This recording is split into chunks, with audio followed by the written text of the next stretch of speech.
When it comes to Battlefield 5, it seems that one of the most highly requested pieces of information before launch is a roadmap. As regular players, we are inquisitive, and naturally we want to know what content is planned for release after launch and exactly how soon we'll be able to get our sticky mitts on it.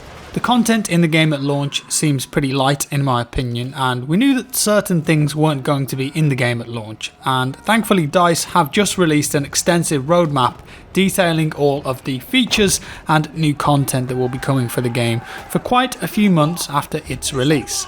All of this content will be free for anyone that owns the game. There is no premium pass or additional cost to get this. Now, arguably one of the biggest talking points in here is the Battle Royale mode called Firestorm, and it's been revealed that this will not be released until March next year, and that's a big disappointment for a lot of people. And you can look at this in a few different ways. First of all, if it's not arriving until March, that tells me that development on it simply isn't anywhere near finished, or DICE, EA and Criterion, who are making this, just aren't quite happy with it yet. And I think that it's quite fair though to not want to release something that you aren't perfectly happy with, and if that takes a few months to get Firestorm to where it needs to be, then I can understand and appreciate that. I'd rather play a game that worked on release than one that didn't. But playing devil's advocate for a second, I think it's a pretty big feature and key selling point for the game, or a game mode to not launch with the game, and that's a big shame.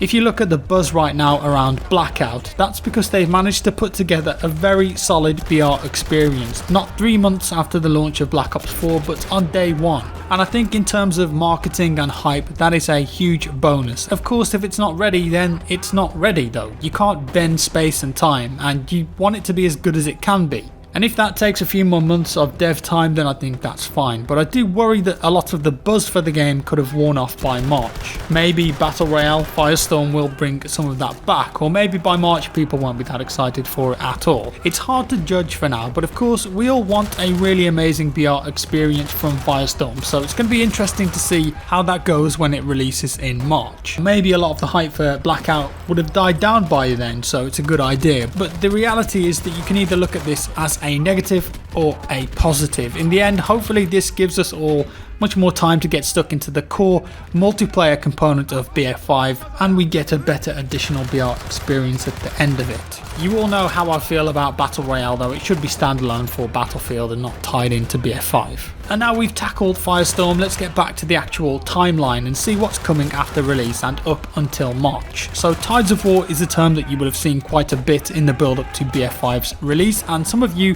may not really know what it is.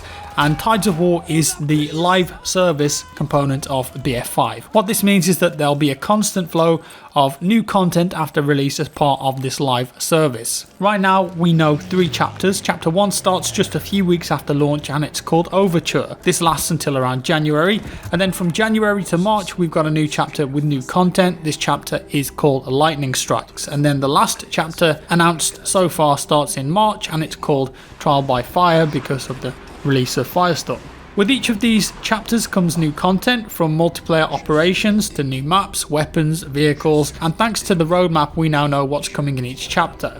Overture starts a few weeks after the launch of the game, and in here we get a few interesting things. First of all, a practice range or a test range. Quite a few people have requested this in a Battlefield game since BF4. We did get one in BF4, and while it wasn't amazing and not everyone's cup of tea, some people really like the idea of jumping in and getting a feel for all of the weapons and gadgets in a private environment. And I think this will be quite useful for BF5 because of the new gunplay and the fact that right now there's no news whatsoever on a rent-a-server program, so I doubt we're going to have private servers in this game at launch. Yep, sorry, RSP is not currently on the roadmap. That doesn't mean it's not coming though, it just means that we don't know anything about it just yet. I hope it does come in the end though. Practice range though, will it have AI bots running around on it? I think that would be great, rather than just targets moving backward and forward. I hope they've fleshed it out and done a proper job of it. Maybe even have achievements in there or something.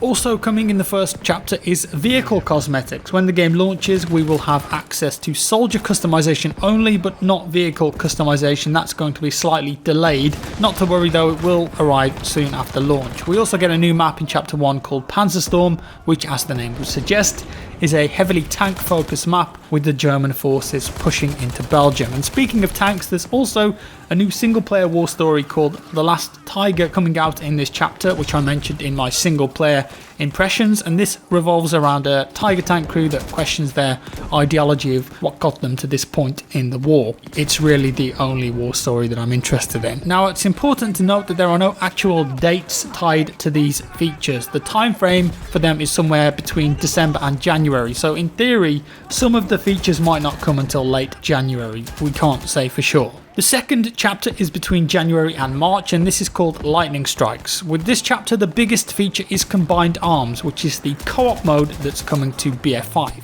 And this lets you and up to 3 friends take on a series of combat strike missions across several maps against AI. BF3 was the last time that we had a co-op mode in a Battlefield game, and while it's not for everyone, I do see some people having fun with this. It's also a way to get to learn the game and how things work in multiplayer. Also in the second chapter, we've got a few more interesting things. We've got a new Grand Operation. I saw a few people perhaps misunderstanding this, that Grand Operations wasn't coming until January, but this will simply be a new Grand Operation, much like in BF1 you had various operations. We also see the return of Rush here. Rush was once a staple of Battlefield, at least since Bad Company 2, and definitely in BF3, but in BF4, 1 and Hardline it just wasn't very good. I'm not sure why this won't be in the game at launch, but it seems as though it's going to be a timed event and Rush will only stick around for the duration of the Lightning Strikes chapter. Unless it's super popular, of course, then I imagine they may keep it. This time around though, there will be a few changes. MCOMs are replaced by bombs and the core experience has been revamped.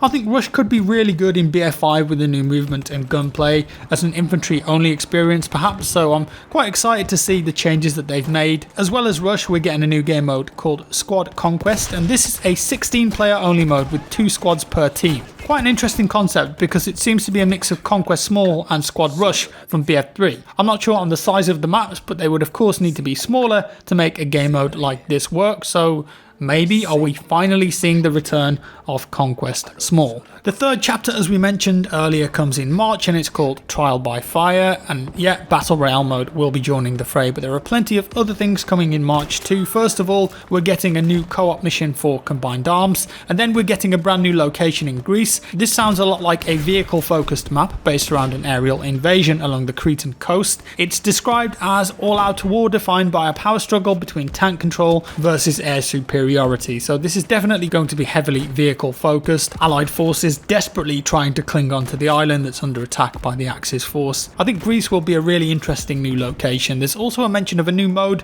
but sadly no details on exactly what that will be, but there's plenty of time between now and then to get more info on that. On top of the new content that each chapter will bring, there's going to be weekly events for you to work towards, so challenges to earn rewards. The idea of the Tides of War is to give you a constant flow of new content and new activities to do, rather than you waiting, say, 6 months for 4 maps like what happened in BF1. That way you're getting content far more regularly, as well as weekly activities to keep you coming back. I have to say that the road to BF5 challenges in BF1 have definitely made a lot of players pick up the game and play to complete them. BF1 actually has a lot of players on it at the moment if you look at the stats. Right now we only have the roadmap up until March, but as DICE explain in their blog, that doesn't mean that's the end, far from it. Expect to see new vehicles, weapons, maps even after the first 3 chapters of Tides of War are complete. In fact, on the image they provide, you can actually see that there's definitely more to the roadmap. I imagine that they're just not ready to lock that stuff in yet. They made a point too about saying that they're exploring more content and features to be confirmed in future roadmap updates, so it's possible